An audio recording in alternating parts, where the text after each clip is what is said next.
اگر آپ حضرت مریم علیہ السلام کے واقعے کو اچھی طرح سمجھ لو، یعنی اللہ سبحانہ تعالیٰ نے کیسے ان کے ساتھ معجزات پہ معجزات کیے، معجزات پہ معجزات کیے، بڑے بڑے معجزات، اور ایک ایسی جگہ جہاں پر اللہ سبحانہ تعالیٰ معجزات کر سکتے تھے،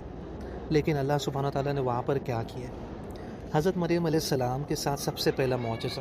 حضرت مریم علیہ السلام اور عیسیٰ علیہ السلام ایسے دو بچے ہیں، جب وہ پیدا ہوئے تھے تو وہ روئے نہیں تھے، یعنی جو بچہ روتا ہے، اللہ کے رسول صلی اللہ علیہ وسلم فرماتے ہیں کہ وہ شیطان کے پوک کرنے کی وجہ سے روتا ہے، اور مریم اور عیسیٰ ابن مریم کو شیطان نے پیدا ہوتے ساتھ پوک نہیں کیا تھا۔ دوسرا معجزہ، حمل، ایک ایسا پروسیس ہے جہاں پر ہمیں پتہ ہے کہ کتنی مشکل سے عورتیں حاملہ ہوتی ہیں، اور اس پروسیس کے لیے اللہ سبحانہ تعالیٰ نے بس فرشتے کو بھیجے اور ایک کن سے کام ہو گیا۔ مریم علیہ السلام کو کسی بشر نے نہیں چھوا تھا۔ تیسرا معجزہ، حضرت مریم علیہ السلام کے پاس جب زکریا علیہ السلام کھانا لے کر آتے، مریم علیہ السلام کے محراب میں ایسے ایسے کھانے آلریڈی موجود رہتے جو آف سیزنل رہتے تھے، آف سیزنل فروٹس رہتے تھے، اور زکریا علیہ السلام حیرانی سے پوچھتے کہ تمہارے پاس یہ کھانا کہاں سے آ رہا ہے، اور مریم علیہ السلام جواب دیتی کہ یہ مجھے اللہ کی طرف سے جنت سے آ رہا ہے۔ مطلب اتنا بڑا معجزہ کہ حضرت زکریا علیہ السلام کھانا لے کر آ رہے، لیکن اس کے باوجود اللہ سبحانہ تعالیٰ انہیں اپنی طرف سے جنت سے کھانا پہنچا رہے۔ چوتھا معجزہ،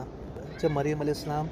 کو عیسیٰ علیہ السلام پیدا ہوئے تھے، اور مریم علیہ السلام کافی ایک ایسے سٹیٹ میں تھی کہ وہ ہمت ہار گئی تھی، تو مریم علیہ السلام نے کہے کاش میں پیدا ہی نہ ہوئی ہوتی، کاش میں مر جاتی اور میرا نام و نشان مٹ جاتا، اور وہاں پر اللہ سبحانہ تعالیٰ نے کہے کہ تمہیں جب تمہارے گاؤں والوں کے سامنے جاؤ تو اپنے بچے کی طرف اشارہ کرنا اور کچھ نہیں کہنا، اپنے بچے کی طرف اشارہ کہنا۔ اور پھر کیا ہوتا ہے؟ عیسیٰ علیہ السلام اپنے پلنے سے، یعنی ایک چھوٹا بچہ کریڈل میں سے جواب دیتا ہے، قال انی عبد اللہ۔ تو اتنے بڑے بڑے معجزات جہاں پر مریم علیہ السلام اتنی شدید تکلیف میں نہیں تھی۔ اب لیکن ایک ایسا سٹیٹ بتاتا ہوں جہاں پر مریم علیہ السلام کو، جب مریم علیہ السلام لیبر پین میں ہے، تو مریم علیہ السلام کو اس وقت اللہ سبحانہ و تعالیٰ کیا کہتے ہیں؟ کوئی کرشمہ نہیں، کوئی بڑی بڑی چیز نہیں، کھجور کا پیڑ لو اور اسے ہلاؤ، اور جب وہ ہلے اور جب زمین پہ کھجور گرے وہ کھجور اٹھاؤ۔ Just imagine,